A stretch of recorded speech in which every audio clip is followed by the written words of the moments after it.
Windalco recently released more than 4,000 tilapia fingerlings into the Rio Cobre, and that's in St. Catherine, as part of efforts to replenish the stock of fish at the river following last July's fish kill.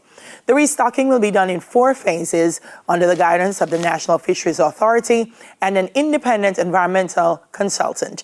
Joining us now to discuss the ecological implications of this is CEO of the Jamaica Environment Trust, Theresa Rodriguez-Moodie. Good morning, Theresa. Welcome to Smile Jamaica. Morning, Theresa. How are you? Hi, good morning. Thanks for having me, guys.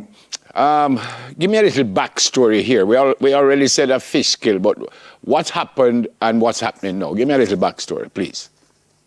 All right, very quickly. So around July or August of last year, there was a effluent discharge from Windalco's holding pond, which caused a major fish kill. And according to the residents and the fishers in the area, this was probably the most significant fish kill they'd ever experienced. And since then, the fishers have been calling on having the river properly restocked. It presented an opportunity because the river had been full of invasive species for many years from previous restocking exercises. So the fishers really requested of the government to partake in or to undertake to do a restocking exercise. But of course, they had indicated that they had to do some kind of ecological assessment. And so this was promised to have been done along with a natural resource valuation and several other things. To date, we haven't actually seen the ecological assessment. We've been told that, from the environmental performance bond that they pulled down on, which was about $115 million, 15 million of that, or about 16 million, it might be 15, was allocated to NEPA to undertake an ecological assessment. But then we're also told that Windalco was required to hire an independent ecologist, specialist to do an ecological assessment and to guide this restocking exercise. There's a little bit of a confusion, and really and truly I wonder if it's a bit of a conflict of interest, because I think NEPA and NFA should really be guiding that process independently. But we don't know the status of the ecological assessment. We don't know who did it. We would like to get a copy of it, because now we're hearing tilapia is being put in the river, and it's not just fish that died out. You know, we have fish, we have shrimp, we have a lot of different species that the fishers used to capture before or catch before.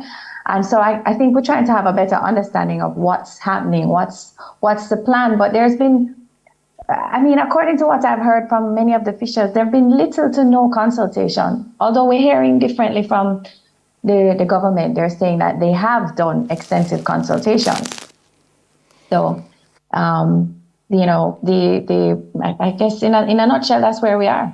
Yeah, I know the list might be extensive, Theresa, but what are some of the most important things that need to be considered in terms of environmental checks and balances before introducing a species into the environment?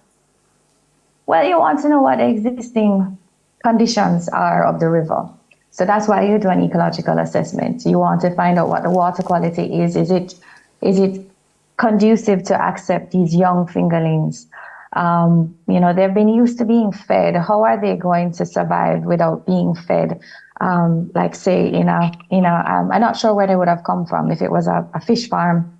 So they're being used to being fed. So those are some of the critical things that you would want to make sure that are in place before you start restocking. Yeah, you don't sound too impressed with what has gone on with this restocking. And I also read that fish have died since they've started the restocking. Is as far as you know anything also?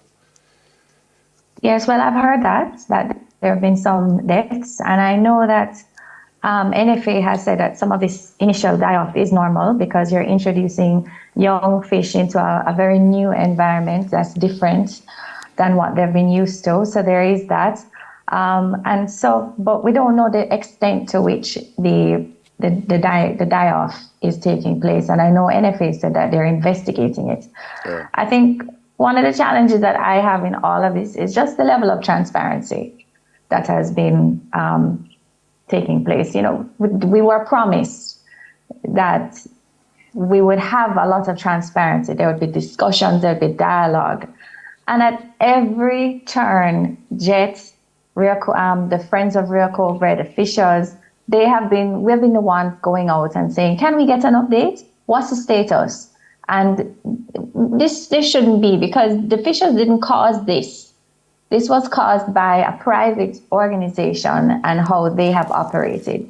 And the fishers the community, the fishers, they deserve transparency, they deserve discussion, they deserve consultation, and I don't think a lot of that has taken place.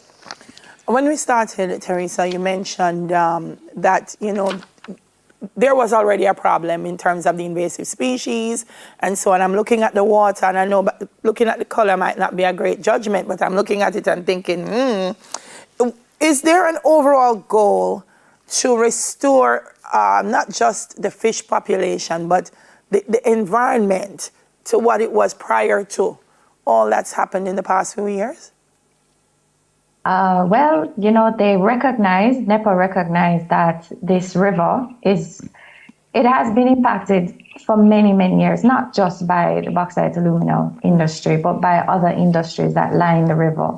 And so they had indicated that they wanted to do a multi-stakeholder technical working group that would address some of these concerns, because they wanted to tackle the pollution that is being experienced by the general pollution of the Rio Cobre. Again, this is good because it's tackling the bigger issue, but again, we don't know the status of it. And I think that anytime we're dealing with an issue that affects public health, we need to engage the public and we need to have open discussions, because some of these persons have been living there for many, many years and they know what's happening. They have some ideas for suggestions, and that's what you really talk about when you say public participation. Yeah. The house kind of gone through the gate already, Mrs. Rodriguez-Moodie, but what can happen now to make Jet happy? What should happen? No, come on. This is not about making Jet happy. I think this is a bigger thing. This is about making the public happy. I think what we need to ensure is that when we've heard about this ecological assessment that has taken place, bring the public involved, have a consultation, tell us what this ecological assessment has found and why it is that you've decided that tilapia is the species that you want to introduce. We have some further opportunities, because he said initially when we started it would be done in 4 phases. So we've done that first. They've done that first set last week Friday.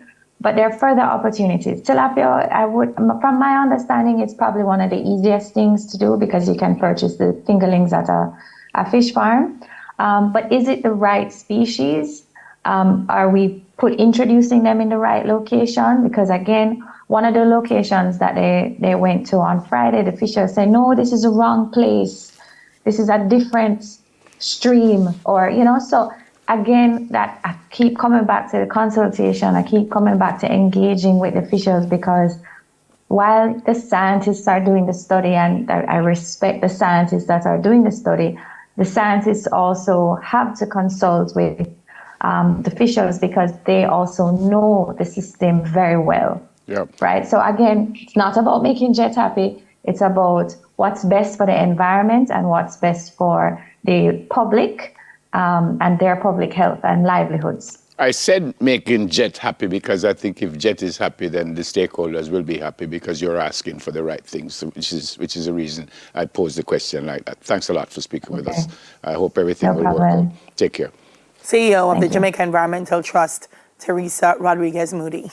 We'll be talking about family-based immigration when we come back from this break. Stay with us, please. Some come.